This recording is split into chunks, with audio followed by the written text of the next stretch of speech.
Hey everyone, so I know most people who watch the channel are looking for Busch Garden stuff since that's where we started.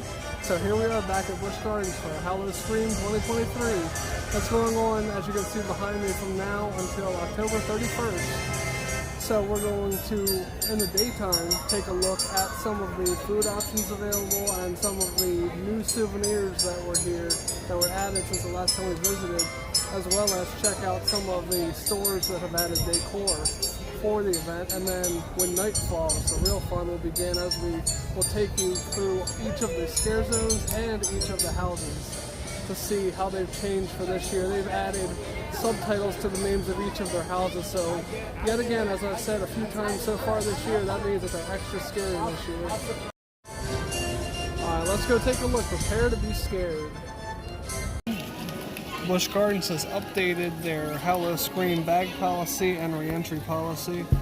They don't let you enter with bags after 4 p.m., which is the same as previous, but they will allow wristlets and small fanny packs that are less than 8x5. And of course it has to go through security still. They also remind you no disruptive behavior, fighting, gathering in groups that block the hallways, harassing, no line cutting, and it can result in expulsion from the park and may be criminally prosecuted. So that's very important to keep that in mind. Do not disobey these rules. That's a really big deal. And no re-entry after 8, which is actually kind of late compared to most parks. It hasn't changed a whole lot, but there's a little bit of a policy change, so I thought I'd bring that to your attention. They will be handing these out to everybody at the toll booth at the parking lot when you come through. In the front of the Emporium, they've changed up some of their Howl-o-Scream souvenirs. They have these little containers of sorts in various different styles now. Everything below these containers was here last time we were here, but they changed up this display as well. They have this shirt that I don't think we've seen before. Howl-o-Scream 2013, that's pretty cool. They have other glassware on this shelf, including, in addition to the glassware, a little tiny snow globe.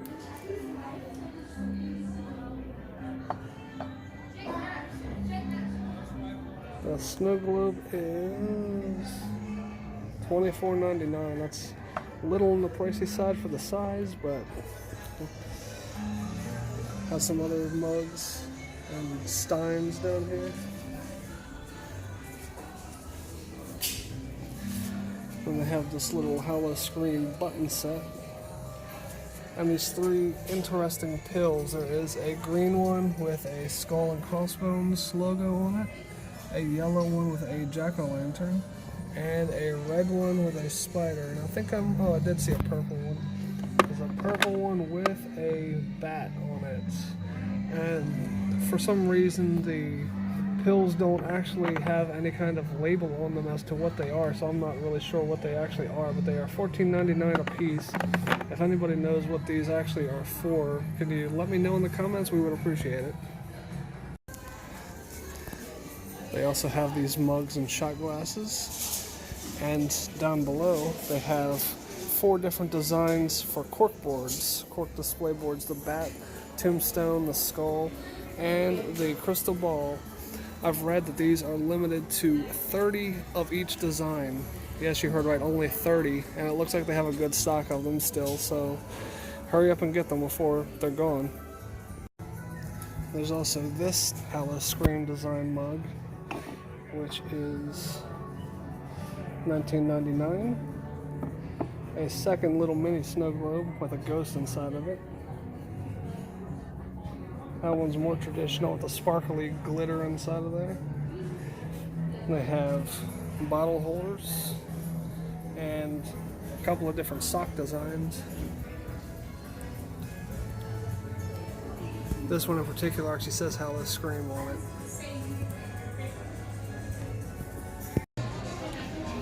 Tweedside Gifts in Scotland has a new Halloween window display with a skeleton and walking his skeletal dog.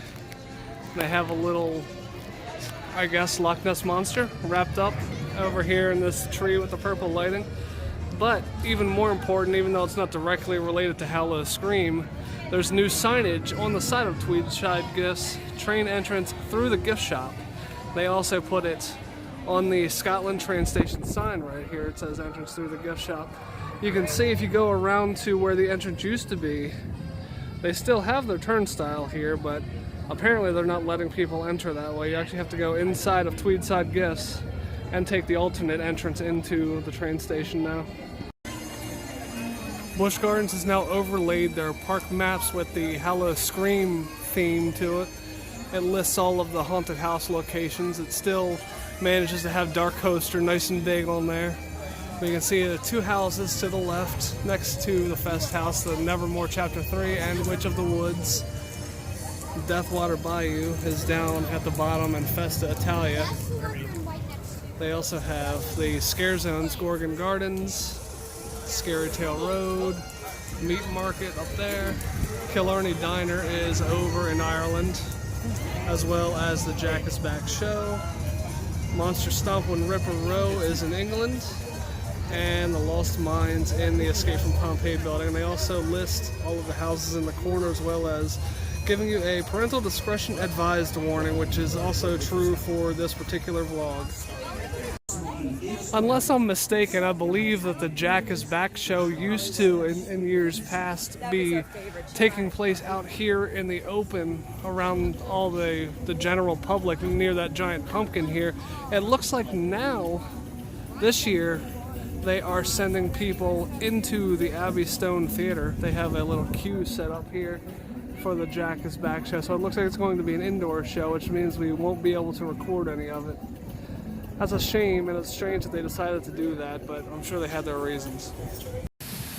The signage for Jack is Back shows 4 show times at 1:30, 3:30, 5:30, and 10:30, and it does say specifically that it's located in the Ireland Village. However, the sign that we just looked at seems to say otherwise, so I guess we'll see if we come by here and see if during one of these times we'll see if the show is going on out in the open.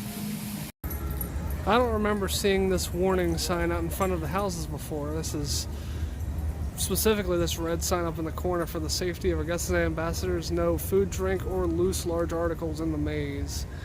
And then below that it goes through the usual spiel, including warning you about strobe lights, which, since we'll be going inside, be aware that there will be strobe lights in this video, so viewer discretion is advised for that.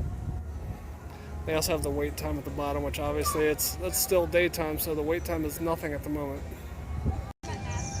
Near the entrance to the Lorikeet, Glen, Busch Gardens has added this trick-or-treat trail for ages 12 and under. It basically goes around the backside of the Lorikeet Glen, around where the Mexico food booth is during the Food and Wine Festival. There are people over here giving out candy to the kids 12 and under as you walk along the trail. They do have signs inside the trick-or-treat trail that warn you that it closes at 5 o'clock, so just in time for Howl-o-Scream to start. The La Belle Wine Bar for Howl-o-Scream has temporarily become the Howl-o-Wine Bar, serving sangrias and hot toddies. They also have a new temporary sign for the Howl-o-Wine Bar at the top. The DJ booth in front of Griffin is now adorned in Howl-o-Scream decals. And while we're over here near Griffin, I should take a daytime shot of the Meat Market sign for the Scare Zone that's over here in New France. Inside the shop in Germany, and here they are offering for Howl-o-Scream a couple of signature cocktails for $14.99, a fiery hot spice cider and a chilled bloody sangria. And you can get a souvenir cup for that $14.99, and you refill it for $9.99. So not a bad deal. I don't remember whether I ever got a really good look at Snow White in her casket last year, so here's a better look at Snow White. Very creepy, but a nice addition to this gazebo here. It's good use of the space. I love that the apples are surrounding the casket. The obligatory DarKoaster wait time at about 12:45. It's only 75 minutes, which is actually surprisingly low compared to most of the times we check this out. Dare Marketplatz has temporarily become the Shop of Horrors. We'll go inside and see if they've added any new merchandise to their list of items for Howl-o-Scream. Well, Well, it looks like they've transformed full Halloween inside here now. I will do a quick rundown of some of the things that they have available in here. It's pretty crowded in here right now, so I'm not going to get too thorough with it because people are all over the place and it's hard to get access to a lot of the things they have for sale. But here's a look at some of the displays they have.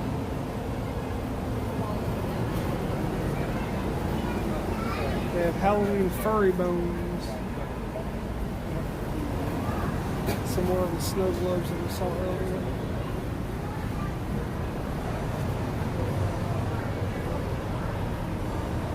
Spiderweb crystal ball, some skulls, giant spider, some candles and candle holders.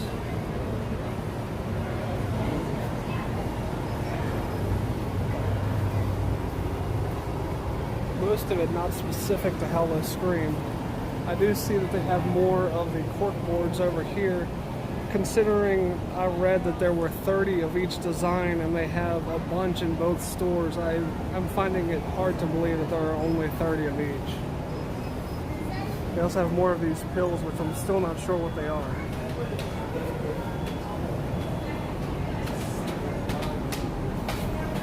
They have a Scaredy Cat shirt. They also have a scavenger hunt going on right now. Unlike a lot of Busch Gardens and scavenger hunts, this one is not free. This one is $10. You buy the map, you find the locations of each of these decals here on the right and put them on the map in the proper spot. And once you've found everything, you bring it back. You can cash it in at Abby's Treasure Trove, the Toys of the Leprechaun, the Emporium, Shop of Horrors, Pompeii, or Griffin, and Infested gifts. You cash it in and you can take your choice of one of these 4 cups. The dolphin, the penguin, and the candy corn, the superhero shark, or the witch turtle. And I'll grab one so you can see with my hand for reference. They're about a medium-sized cup. They're not too big, not too small. Each of the 4 cups has a different phrase on the back. The superhero shark cup is here to save the candy. The penguin candy corn is feeling corny. The witch turtle is which way to the candy, and the princess dolphin is royally sweet. Most of the other items for sale in here haven't changed much, but they do have these various Sesame Street jack-o'-lanterns. Pretty large sized ones too. If you like Sesame Street collectibles, these are $34.99 a piece. They have several different characters to choose from. The really interesting part of their market plots right now is the decor. Got these shelves. Here's what I assume is supposed to be Edgar Allan Poe here in the middle holding a book. I'm not sure which book it is. And more decorations on these shelves. I don't believe the decorations are for sale, but they're pretty cool looking. Old creepy mirror.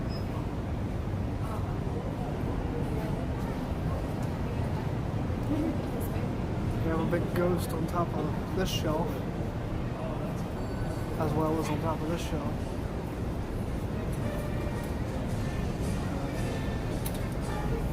Around the cash register, there are a bunch of book pages. The one up here on the top has what I'm assuming is supposed to be a raven. There's some more over on that side. The gift shop at the front of the Festhaus has a new cemetery facade for one of their displays. The items that they're actually selling in front of that display haven't really changed. It looks like they're selling all the same items as before, but the actual cemetery facade is pretty cool. Oh, okay, Jen pointed out there is one new thing they're selling here. A couple of brand new cups of Ken's Ranch. We decided to grab a bite from Little Piggy's Worst Nightmare, which is a food truck that is out in front of the carousel during Howl-o-Scream each year. So it's not here year-round, but during Howl-o-Scream you can come here and get various types of smoked meats. and sandwiches with fries and coleslaw.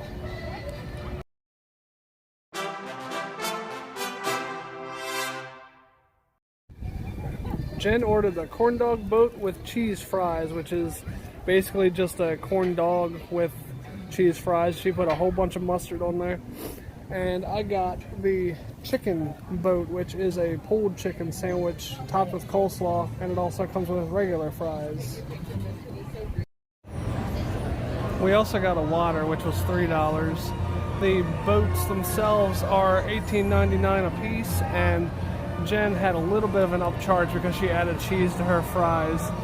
So this was about $42-43-ish, and because this came from a third-party food truck, they do not accept season pass discounts here. So even if you're a season pass holder, you'll pay full price for this food. Jen rated her meal a B.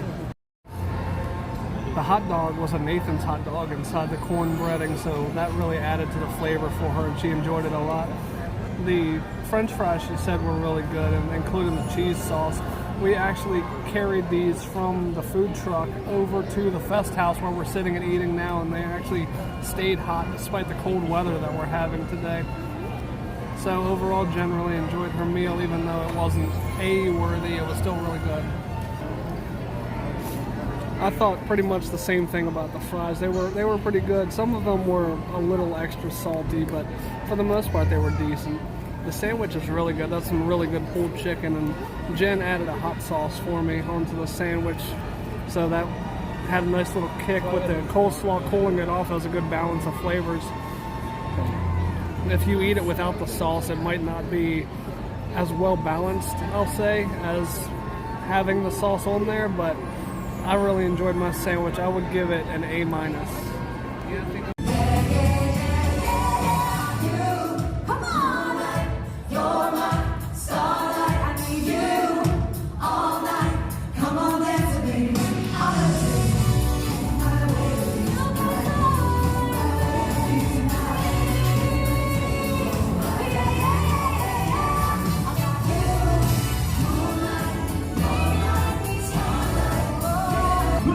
Beyonce is far, Beyonce the rest. It's counting on you to bring home the crowd. It's count cheering. Or the last minute switch, will you choose Taylor Switch? Do you dare to diss her? It's Dua Lipa. Alright, clothes are in, and you're wearing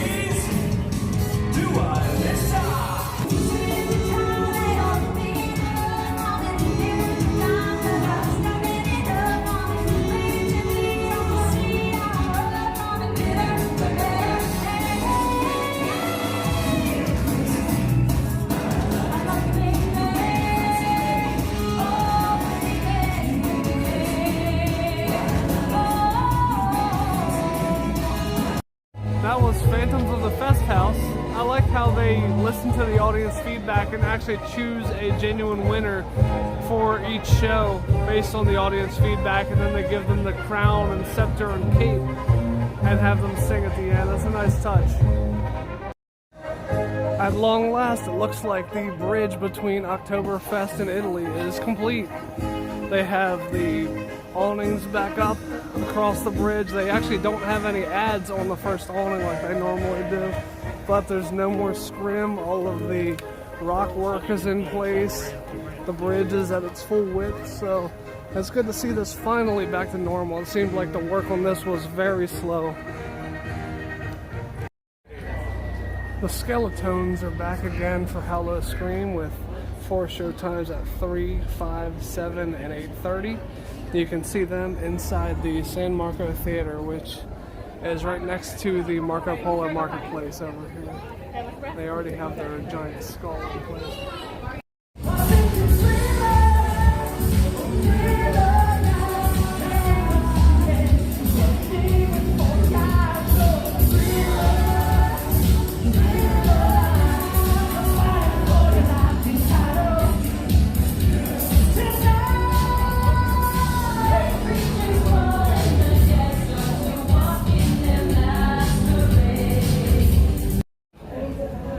wine store next to Bella Casa currently has 2 limited time drinks, the Cemetery Cider and the Soulless Sangria. But of course you can still get your regular Italian wine tastings in there as well. Daylight sneak peek. Last time we were walking through what will be the Gorgon Gardens at Scare Zone over in Italy. They had the fountain over here blocked off. Now we see this is what they turned the fountain into. A big Medusa head. That is really awesome. That definitely was not part of Gorgon Gardens last year.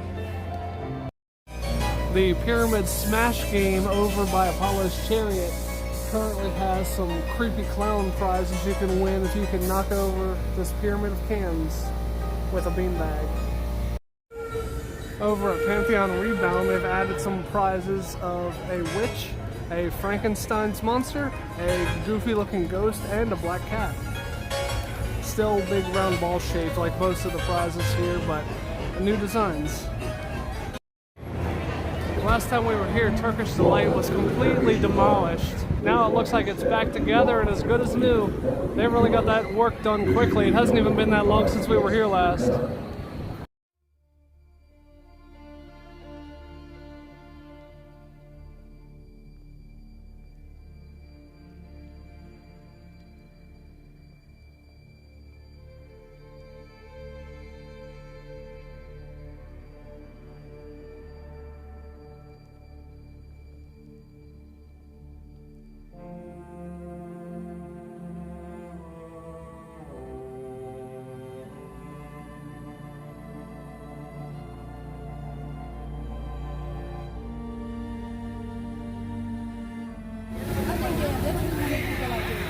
It's the other one.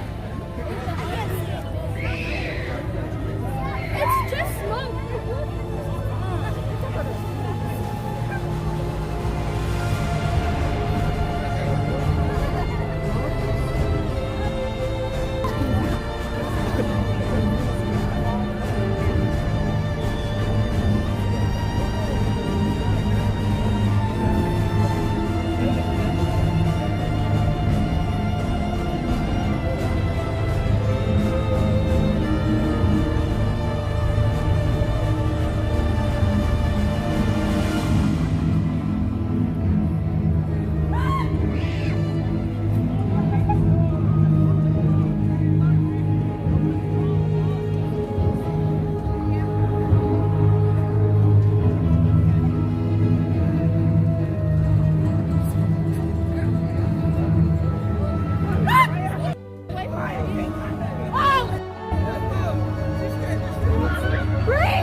Festhaus has brought back the jazz band Skeletons, as well as they turned the area into a bit of an impromptu scare zone. We ran into a couple of scare actors along here that we'll show you in a little bit.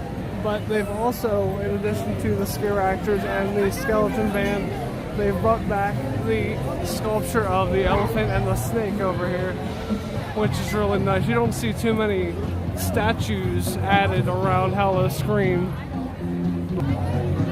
Jen and the elephant and the snake.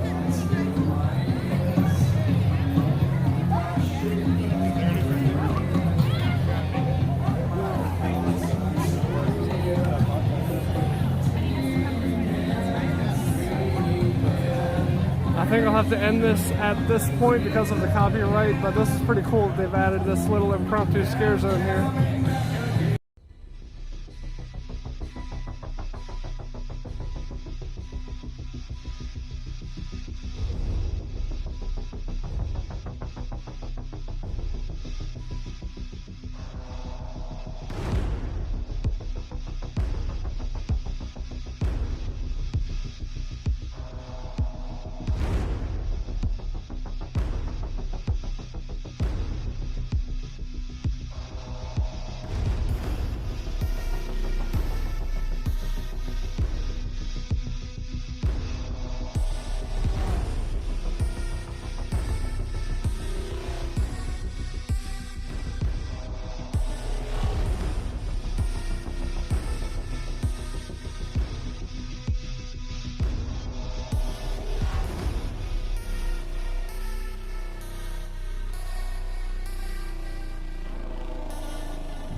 We're starting our visits around the various haunted houses at Howl-o-Scream with Death Water Bayou Full Moon. So since it's got the full moon subtitle, we'll see how it's changed since the last time we visited. From Busch Gardens' website, the storyline for Death Water Bayou Full Moon is, as devilish devotees are beckoned deeper into the bayou by an unseen force, this swamp walks the line between our world and the next. With the flame of death looming from above, the voodoo queen reaches in desperation for her next sinister sacrifice, and the water's dismal surface shivers with restless spirits yearning for the souls of the living.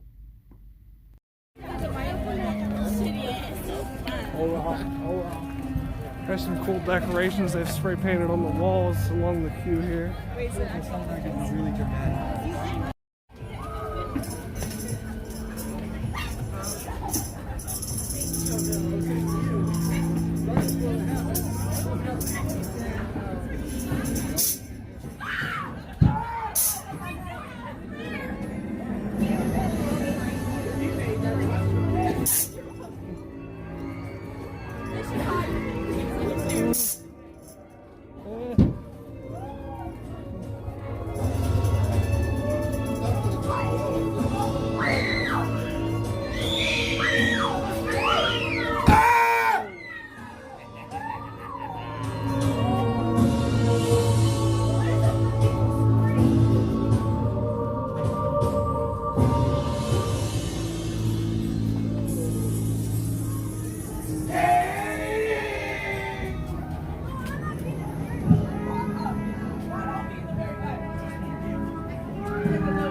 So we both thought that the Bayou haunted house was really awesome. We're trying not to compare it to the Bayou-based haunted house over at King's Dominion, but this one is completely different anyway, so it really doesn't matter. It goes in and outdoors. I like the transition between the different rooms, indoors and outdoors. It's a very long haunted house, which is pretty cool. It gets an A+ for length. And there are a lot of hiding places, there's good variety of scare actors in there, so it's a great scare zone. It's always one of our favorites, and it continues to amaze this time as well. Our second stop is Lost Mines: The Descent inside the Escape from Pompeii building. I find it interesting that they already decided to subtitle this haunted house, considering it's brand new. So hopefully it's scary enough to warrant that subtitle.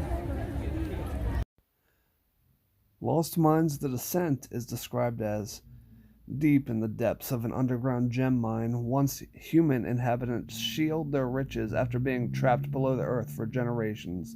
This mutated community now bears supernatural skin, dagger-like claws, and disturbing swords doubling as a disguise. As you journey deeper, the shimmer of precious stones reflects in their vile eyes, revealing a dark hunger for both wealth and the flesh of the intruders who dare to tread their forsaken realm.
I wish I was too.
Just about to start! Welcome in, my next course! Huh?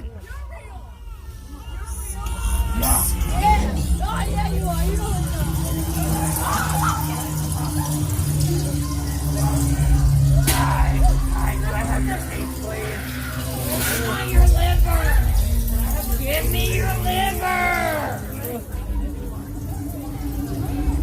What's that little device? Here's a look at the Lost Mines facade at night. Even this really looks like a mine. They did such a great job of theming this house. It's incredible. The Lost Mines haunted house was really great. They actually had an abundance of scare actors there, which is something that is really important to us because we don't like having long bare stretches. So it was really cool that they took the time to have a lot of scare actors in there, and they had great hiding places. Right off the bat, you're greeted by a scare actor who will shake some scaffolding. Not to spoil too much, it's right at the beginning, but that scaffolding shake really shakes the whole place where you're walking. The set design, the decorations in the haunted house are amazing also, so as an A+ for that. That's actually a great, we enjoyed Inferno, that was here last year, but that is a great replacement for Inferno. My only question is, knowing that Hershey Park did a mine-based one last year, are they copying Hershey Park, or was this completely their original idea? Along Italy's walkway, we had a feeling that this tent that they put up in place of the photo spot was going to be a bar. It turns out that it actually is, known as Stone Cold Spirits, but it looks like it isn't open yet for tonight. I don't know if it has been open earlier in Howl-o-Scream, but it isn't open just yet, at least tonight. So the skulls on top are pretty cool, but as far as the drinks go, have no idea. Because they're right next to one another, we're going to visit Witch of the Woods Scorched and Nevermore Chapter 3 as our third and fourth options as we make our way around the park. Our third house of the night, Witch of the Woods Scorched. The storyline for Witch of the Woods Scorched is, after decades of destruction and damage from the devious Witch of the Woods, the villagers united to scorch a forbidden forest. Their cold-blooded plan failed, and the menacing ringleader is back with vigor and vengeance. Her cackles echo through the charred trees, a chilling reminder that even fire couldn't put an end to her malevolent power.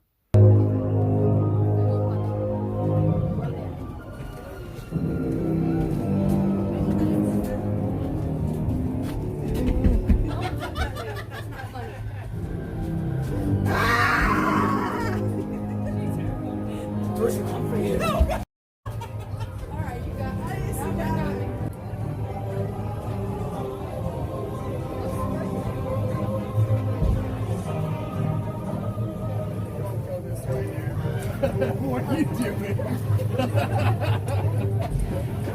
You are the witch!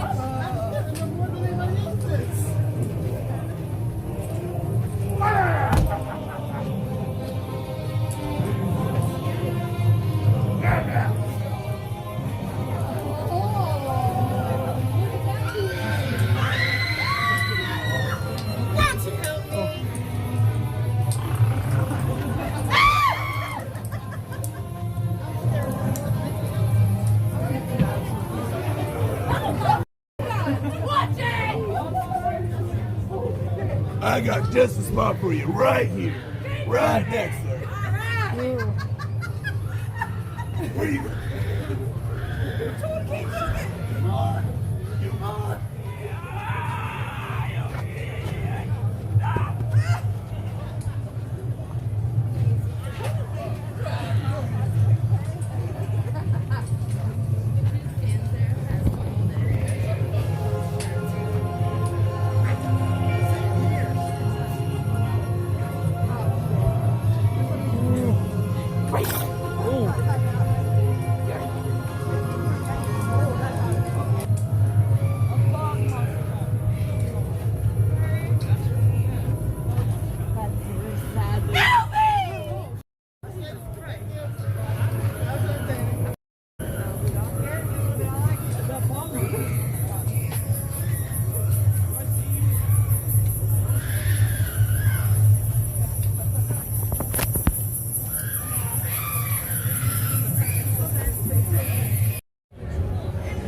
So, Witch of the Woods Scorched. I hate to be super negative towards something, but man, there was so much to not actually like about this one. It was, for one thing, it was super short. Yet again, there were too few scare actors. They added the subtitle Scorched to it, but I didn't really, neither of us really noticed a whole lot of different storyline-wise between what was going on last year and this year. The scare actors that were there did a pretty good job with what they were working with, but the scenery wasn't great.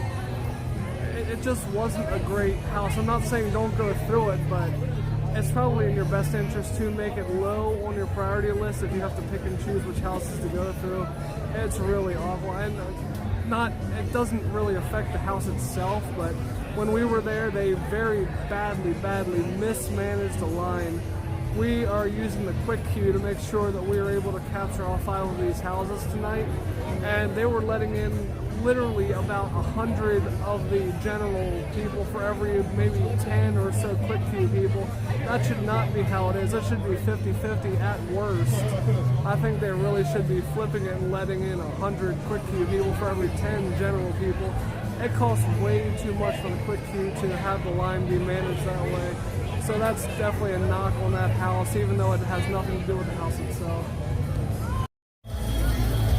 I assume this is only for Howl-o-Scream. I've never seen them before. They are projecting a spirit or creature of some sort. I guess the creatures that you actually see on the DarKoaster ride on the side of the Curse of DarKoaster building. So that's pretty cool looking right now. The shops next to the arcade and Oktoberfest that I assume used to be carnival games are actually open. All the times we've come here, we have never seen these open, so it's actually pretty cool to see them open right now. BV Designs is the big one here. I like that they actually open up for Howl-o-Scream. The other place in this group of shops is Fire Tribe Kettle Corn Company. They have, as the name implies, various kettle corns. They also offer cotton candy, but mostly of note, they have some flavored kettle corns that are themed to 3 of the coasters here: DarKoaster, Polished Cherry, and Invader. For Nevermore Chapter 3, the story is the pages are turning for another chapter of the Nevermore saga. Tales of torment and terror take frightening form as Poe's poignant prose returns with a bloody twist and an even darker reality. The walls whisper with verses of madness, and every step unravels a new stanza of dread in this nightmarish literary labyrinth. Will you make it out of this horrifying epilogue alive?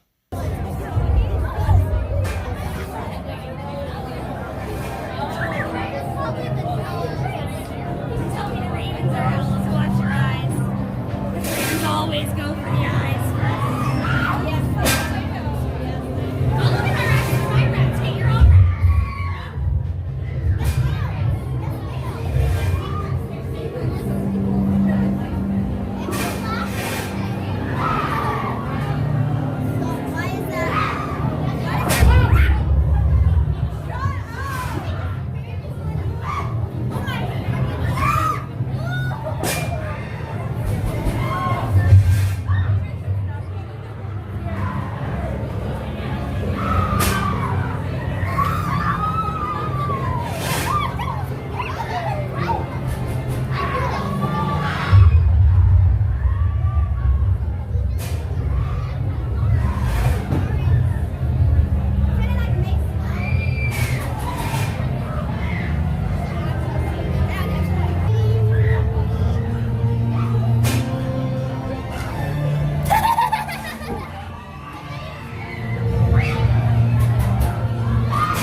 Why is that?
So Nevermore Chapter 3 was a really nice palate cleanser from Witch of the Woods. It had a really great story. It had a lot of great hiding places for scare actors, and it had plenty of scare actors to fill those hiding places. It had a good length, and they retained the hallway that had a whole bunch of curtains in it, which honestly last year I found it to be a little weird, but they managed to actually make it work a little bit better this year by hiding scare actors in there. There are a lot of good jumps within that house. We really enjoyed it this year. We're going to head through what I expect to be probably my favorite scare zone or Terror-tory of the night, backwards this time, Scary Tale Road in Germany. I love your movie.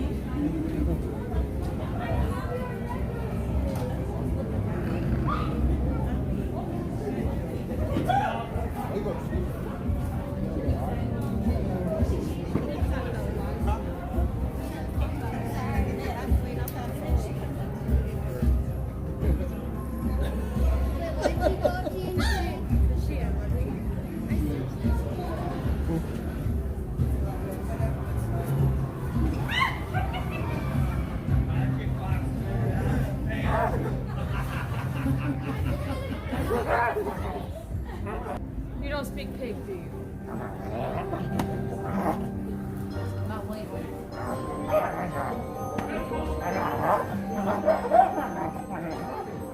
He says our brother tasted very bad. But unfortunately, the wolf got him first.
Here's a nice look at the bridge leaving Alpengeist and heading to the meat market, all lit up in red as our precursor to entering the meat market scare zone.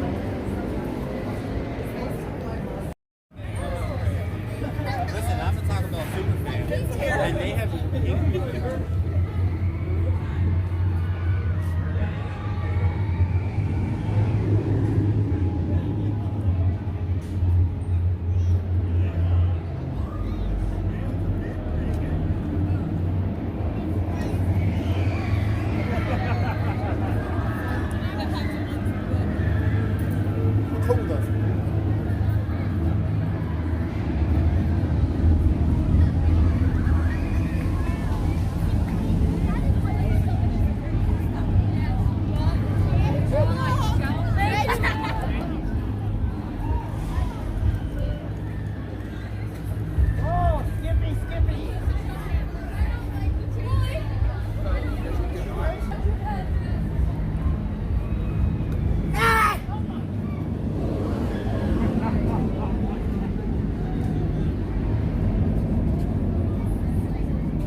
Hello, Tasties.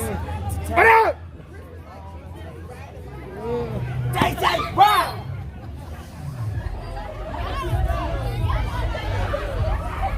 Alright, y'all just start walking. Right.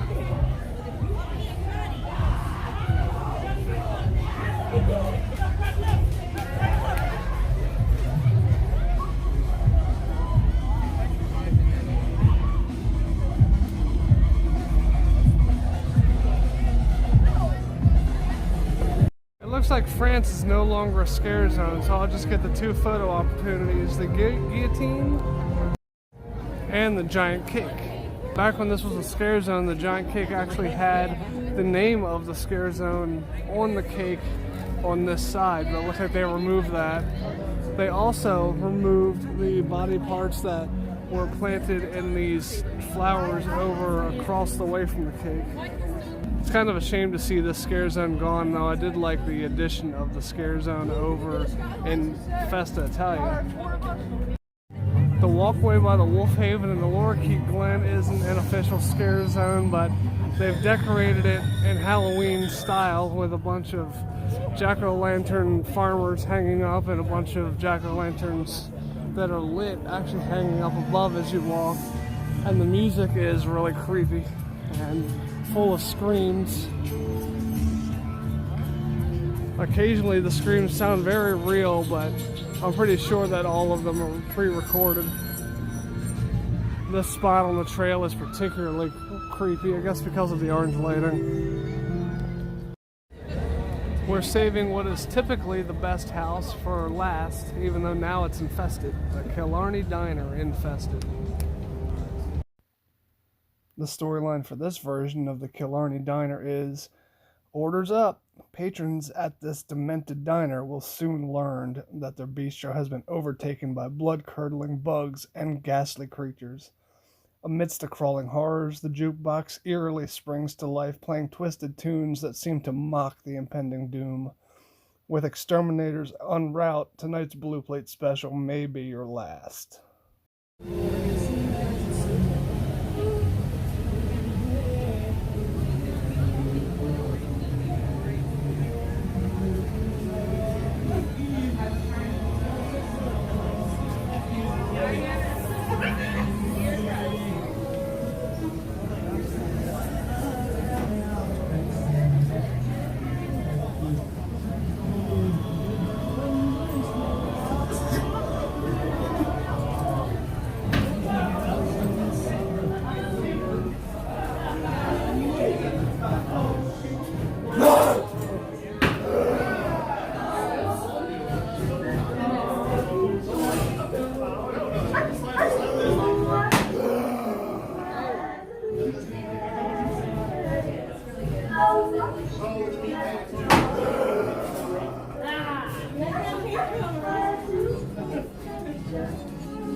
So KILLarney Infested, KILLarney Diner Infested, that was a really good house. Yet again, it's always really good, but this particular house, I think of all the ones that they added the subtitles to, this one had the most noticeable change.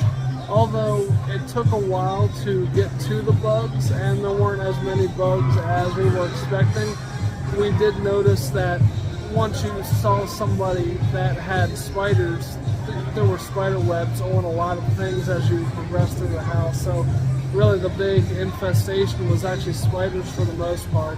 They did mention pesticides and insecticides a couple of times in there, but aside from seeing the spider webs, the infestation was kind of subtle. The bugs themselves weren't really in a lot of places. Also at the end, in the old version of the KILLarney Diner, there would be a loud car with headlights coming at you and honking. They replaced the car in this version with a giant ant, and I thought that was a little bit strange because, like we said before, the bugs in here were mostly spiders, so I'm not sure why they chose an ant for the ending. But all in all, it was a great house and we really enjoyed it despite the somewhat of an inconsistency with the bugs at the end. Ireland looking awesome as always with the jack-o'-lanterns projected all over the buildings everywhere. Even all the way down at the other end on top of the castle archway, drawbridge area, and on the ground of course. Oh, that stuff's right over there. Oh, don't you test me. Ow! Oh, that's not it. Oh, what's that? Oh, here it is. People of KILLarney, you better beware. Jack is back.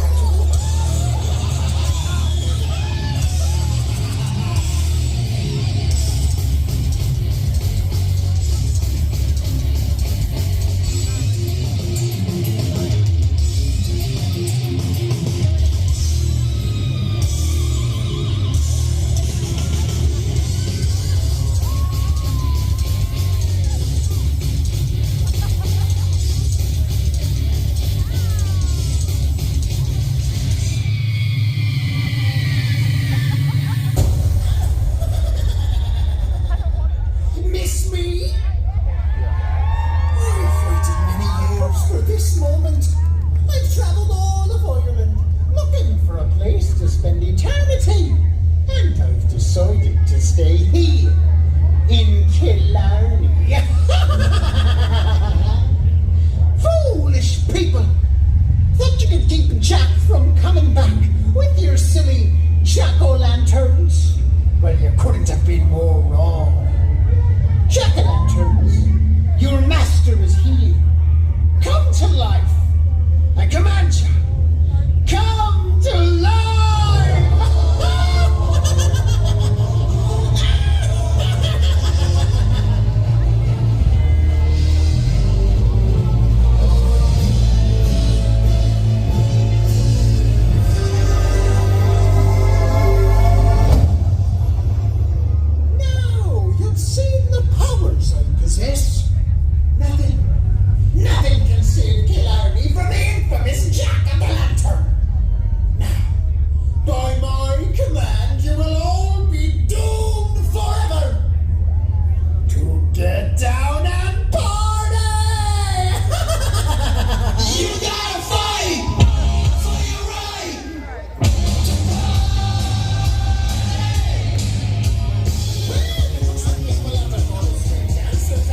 then Jack plays a bunch of music that YouTube doesn't like. You get the idea.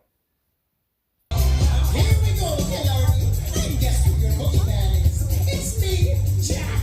And don't you forget.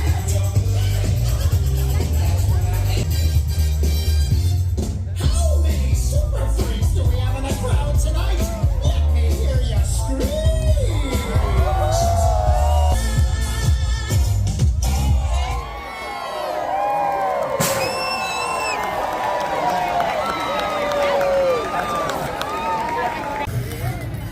The roaming Heck Pack just stopped by and surprised everybody in this walkway near Escape from Pompeii. You can probably still hear their chainsaws in the distance.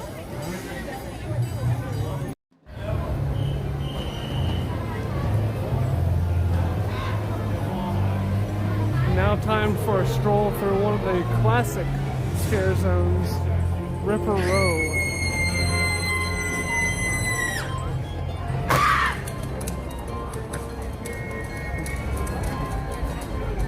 This area right here usually houses the Squire's Grill and Big Ben's Funnel Cakes. They close the entire area off and put up posters related to Jack the Ripper along here.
So we really didn't talk about the scare zones earlier in the video.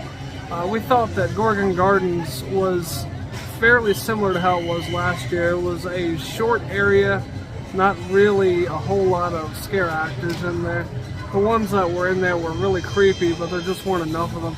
The addition of the Medusa head where the fountain was really cool. That was a really nice decorative touch, but it didn't really add anything to the scares of the scare zone. They had an actor that liked to hang around there, that might have been a nice addition. The Fest Evil Scare Zone, the brand new one, was pretty cool. It didn't have a lot of decorations aside from the ones that are always over there in that area this time of year, the skeletal band and the elephant and snake statue. So it could have used more theming, but it was nice that it kind of went along, what theming there was went along with the house, the Bayou house that's over that way. There were a decent number of scare actors. They were pretty scary. I wish I would have known going in that that was an official scare zone. I thought it was kind of an impromptu scare zone. I didn't realize that they had gotten rid of the scare zone in France at the time, so I would have filmed it when it was a little bit darker out had I known that that was an official scare zone. We probably didn't get the full effect of it just because it was too late out at the time. Meat Market was pretty similar to how it was last year. A lot of gore, a lot of blood, a lot of good scare actors getting in people's faces. It was a fun one. It's really long. It takes up the entirety of New France, so that one's pretty cool. We like that one a lot. Let's see. The Ripper Row area isn't much different. It's well themed. It's probably the best themed area of the 5 scare zones. It really fits in well with the England area with the Jack the Ripper and Black Plague theming. All the rats on the boxes everywhere. The bobbies and the women with the fans that will come out and make loud noises and freak you out. The actors do a really good job in this area, and there's plenty of them. And the last scare zone, the Scary Tales scare zone, wasn't as good as I was hoping. It was decent. It was kind of similar to last year. It seems like they moved a few of the props around. It was a little bit lacking in scare actors, just like a couple of the other scare zones. But it was okay. It was kind of middle of the pack. As a matter of fact, when I was running through the scare zones in my head, that was the one I couldn't really remember offhand, so it was just there, sort of. So, that'll do it for Howl-o-Scream 2023. We hope you enjoyed the video. That isn't exactly everything, it was nearly everything, but full disclosure here, we are filming this video the very next day after we filmed our King's Dominion Haunt video, and filming both of these with so much coverage back to back really has taken a toll on the batteries of all our electronics. So we've had to shorten some things and leave a couple of very minor things out. We hit all the major highlights, so we're not missing a whole lot. But anyway, we thought that leaving those things out would give you good incentive to come here and check them out for yourself. Of the houses we saw, we thought that the Lost Mines, the brand new house, was the best house of the night. It really is an improvement over the Inferno house that was there. Inferno was already great. Lost Mines is even better. They did a great job with the set design, and we hope that that's one that sticks around for a while. There's scare actors everywhere in there. They're hidden well. They do a great job. Close second is the KILLarney Diner. The Infested take on it was a nice touch. It was exciting. Could have used more bugs, and the ending was a little bit strange, which is why the mines edge it out, but it was still a fun house. Definitely in far last place was Witch of the Woods. That was a very disappointing house, and we hope that they improve it next year. We only hope for the best for Howl-o-Scream and want to see it get better, so here's hoping in the future Witch of the Woods is better. So if you enjoyed the video, we would appreciate it if you would give it a thumbs up and also subscribe to the channel. And also, if you haven't already, please check out our Instagram page, which is appearing up in the corner right now. And right below that is our Threads page, so if you wouldn't mind checking that out, we would also appreciate that. Thanks a lot for watching. Thanks for watching, but the fun's not over yet. Click the box in front of my face for another fun video, or click my tree to subscribe to our channel so you don't miss another video.